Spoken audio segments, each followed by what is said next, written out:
The plastic test stick was still warm in my hand. 2 pink lines. A miracle I had stopped praying 4 years ago. I remember the exact weight of it against my palm as I walked down the carpeted hallway of my own home, the floorboards quiet beneath my bare feet. I was floating. I wanted to find David. I wanted to watch his face change when I told him that after everything, it had finally happened. The light from his study spilled out into the dark corridor. I moved toward it, the words already forming in my throat. But I never said them. I stopped just outside the heavy oak door. David was laughing softly. It was a low, intimate sound I knew perfectly, but it was not meant for me. Then, I heard her voice. "She will not even see it coming," my sister whispered. The pitch of her voice was different in the dark, sharper. "Kriller, she trusts us, both, completely." I stood frozen in the shadows of the hallway.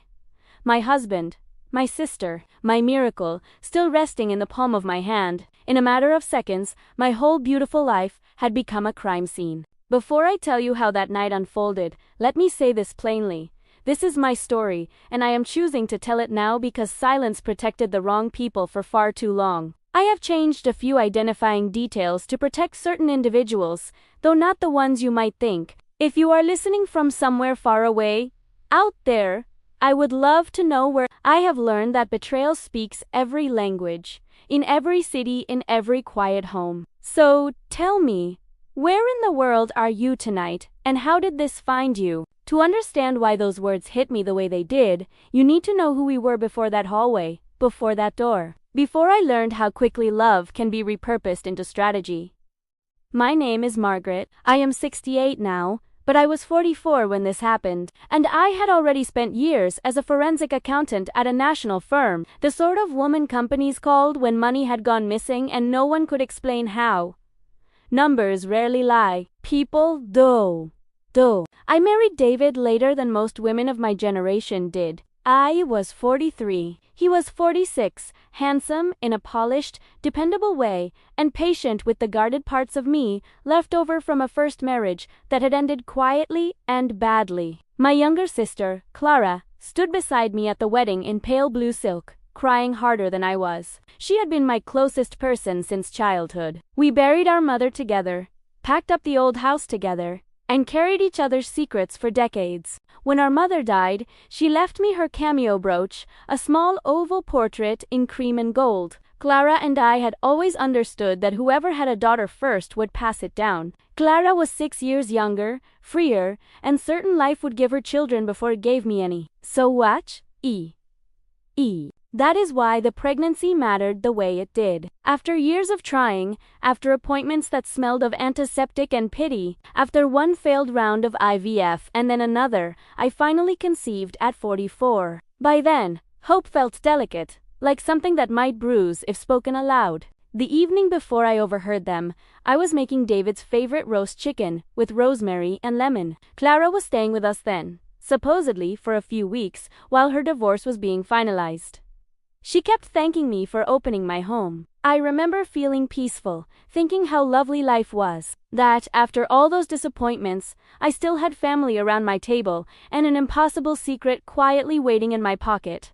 And of course, when I looked back, the evidence had been there all along, laid out in those small, insulting ways dishonest people always leave traces of themselves behind. David had begun working late more often, but when he came home, his shirts did not smell like paper, toner, stale coffee, and elevator air. They smelled faintly of jasmine. I noticed it the third time, because I had bought that perfume for Clara the previous Christmas, and I am the sort of woman who remembers details attached to receipts. Clara, for her part, had become newly interested in my finances. Not in a vulgar way, in that soft, sisterly tone people use when they want access without appearing to ask for it. She would stand beside me in the kitchen and say things like, "I'm only trying to learn from you, Margaret. You've always been so sensible. How did you structure your retirement accounts? Are they all joint? What happens if one spouse becomes unwell?" At the time, I told myself she was frightened by her own divorce and trying to feel secure. Then, there was the restaurant charge, one line on a credit card statement. A place across town I had never visited. David glanced at it and said it was a client lunch. but the amount was wrong for a hurried business meal. 2. Entrees. A bottle of wine. Dessert. If I had to guess, long enough to linger. For 32 years, I had made a living from noticing the little fractures in a polished story. Executives hiding millions made the same mistake over and over. They believed the small lie would be protected by the larger performance. But I never thought to audit my own marriage. I trusted my husband. I trusted my sister. That was the opening they used. So that quiet evening, with the house finally still, I carried a pregnancy test upstairs, smiling to myself, already imagining David's face when I placed that impossible joy into his hands. I thought I was carrying joy downstairs. In truth, I was carrying it straight into betrayal. So there I stood again, frozen outside that study door, the test still in my hand. 2 pink lines catching the thin light from the hallway. I had come downstairs to tell my husband we were having a baby. Instead, I learned exactly what kind of man I had married. Their voices carried clearly through the gap where the door had not quite latched. Clara spoke first.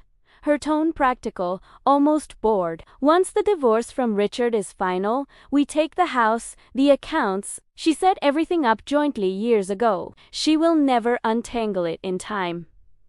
I heard David shift in his chair. And if she tries to fight it, we have the confusion angle. She has been forgetting little things lately. We just say she is declining, that she gave consent and forgot. Confusion. Declining? They had been watching me, cataloging the moments I misplaced my keys or repeated a question, building a case I did not know was being built. They were planning to say I was losing my mind. They were planning to take everything. Then Clara laughed. It was a small, satisfied sound, the kind you make when a plan falls neatly into place. The best part? She thinks I am here to help her. She even gave me her login to manage some bills while I get back on my feet.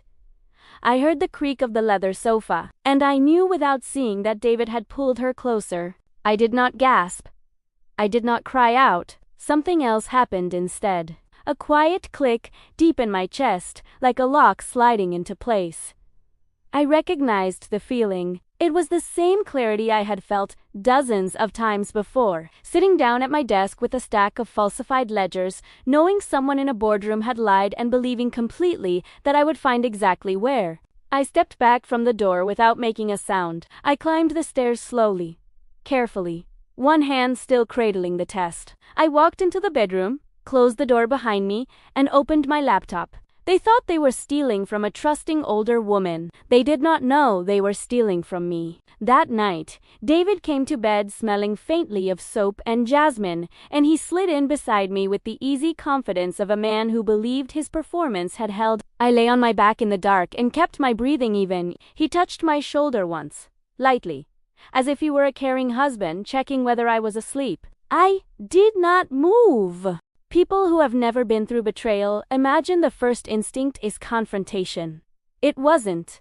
Mine was calculation. If I walked downstairs and accused them, they would deny it, delete what they could, move money faster, and begin the very story they had already drafted for me. Poor Margaret. Confused again, hearing things, upsetting herself. I had seen that before. Not in marriages, in case files. Innocent people lost homes, businesses, reputations, because they reacted before they documented. So I made a decision there in the dark. I would treat my own life the way I had treated every fraud investigation I had ever handled, quietly, methodically, without sentiment clouding sequence. There was one person I trusted to understand immediately. Ruth Halpern, the attorney who had worked financial crime cases beside me for nearly 20 years, sharper than most judges and kinder than she let anyone know. At 1:14 in the morning, with my husband asleep beside me, I sent her 3 words. Primera, need help. Her reply came at once. Tell me everything. I rested my hand over my abdomen then. Not yet showing, not yet certain what the coming months would demand of me. But I knew this much. I was not only protecting myself anymore, I was protecting my child. And I would build a case so clean that one day, if that child asked, the truth would stand on its own. What followed were the strangest weeks of my life. I became 2 people, the woman they saw, and the woman I actually was. They needed me to be confused, so I gave them confusion. I asked Clara to help me organize some of the household finances, telling her my head felt cloudy lately and the numbers were swimming. She agreed with a soft, patient smile, and I watched her eyes flicker toward David across the room. A tiny glance of confirmation. They thought their script was working. But every document Clara touched, I documented. Every account she accessed left a log I quietly screenshotted late at night while David snored beside me. Years earlier, as a professional habit, I had set up automatic cloud backups on our shared home computer. David had never paid attention to the technical details. He assumed deleted emails vanished. They did not. I recovered conversations between them stretching back 7 months. I read love notes written in my own kitchen while I slept upstairs. I read financial planning dressed up as flirtation, Clara joking about the house she would redecorate once I was out of the picture. One evening, Clara took a call from a friend in the garden. Not realizing the window above was open, I stood in the shadow of the curtain and recorded her voice on my phone. "She is practically handing it to us," Clara said, laughing. "Honestly, it is almost sad." Meanwhile, I moved carefully through the legal architecture of my own life. The inheritance my mother had left me was separate property, never commingled. I transferred it into a protected account Ruth helped me establish. I visited my OBGYN alone, confirmed the pregnancy was progressing safely, and told no one except Ruth. I did not let stress enter my body if I could help it. I ate well. I slept. I smiled. At dinners, Clara and David performed concern across the table from me. "You seem tired, Margaret. Are you sure you are feeling all right?" I nodded and thanked them for caring. They saw a fading woman leaning on family. They had no idea I was sharpening the blade. I chose the moment, the way I had once chosen the moment to present findings to a boardroom full of executives who did not yet know their careers were over. Calmly. Precisely.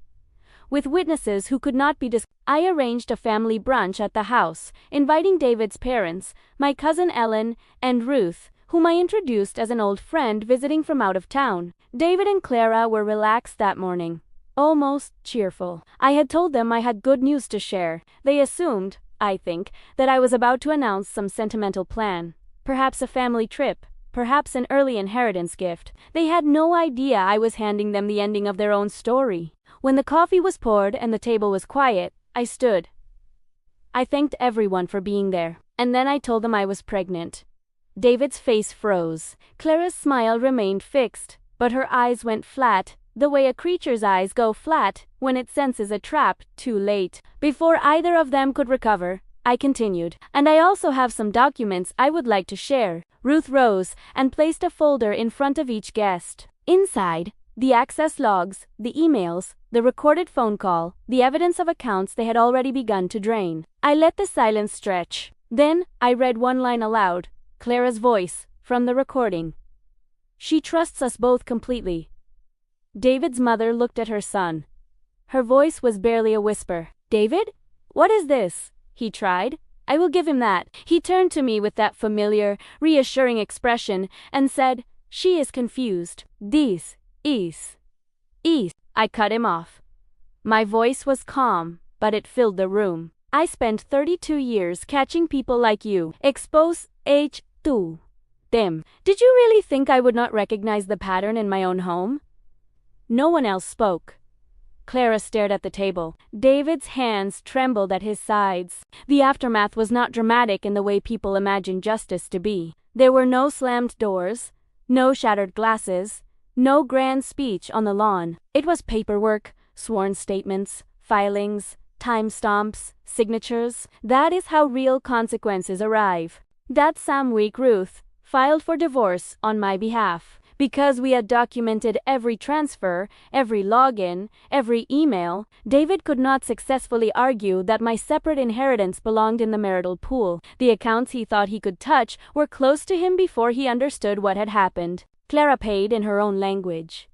Reputation. She was a licensed real estate agent, and the record of unauthorized financial access was enough for a formal complaint to her board. At the same time, her own divorce was thrown back open when her ex-husband learned she had concealed income and made plans around assets she did not own. It turned out deception is expensive when everyone finally sees it clearly. David's parents were devastated. They did not bankroll him before, and they did not start then. What they withdrew was worse for him.